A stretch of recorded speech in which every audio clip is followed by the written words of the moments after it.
Les protestations continuent contre un film américain dénigrant l'islam. L'Iran, l'Irak, Gaza, le Yémen ou l'Égypte ont été le théâtre de plusieurs rassemblements. Certains ont pris des tournures violentes comme à Sanaa où 4 personnes sont mortes. À Benghazi, en Libye, des hommes armés ont attaqué mardi dernier le consulat américain, tuant 4 hommes dont l'ambassadeur. 5 ans après le Grenelle de l'environnement, François Hollande lance, lui, la conférence environnementale. 5 tables rondes sont prévues sur l'énergie, la biodiversité, la santé, la fiscalité et la gouvernance, avec au menu des sujets particulièrement sensibles comme le nucléaire, les gaz de schiste ou les forages pétroliers offshore. Le pape Benoît XVI entame une visite de 3 jours au Liban. À son arrivée, il sera accueilli par le président de la République, Michel Sleiman, seul chef d'État arabe chrétien.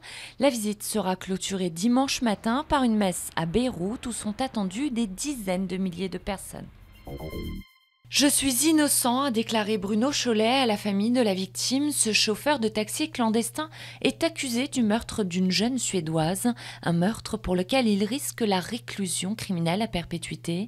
Susanna Zetterberg, étudiante de 19 ans, avait été retrouvée morte en bordure d'un chemin de la forêt de Chantilly dans l'Oise en 2008.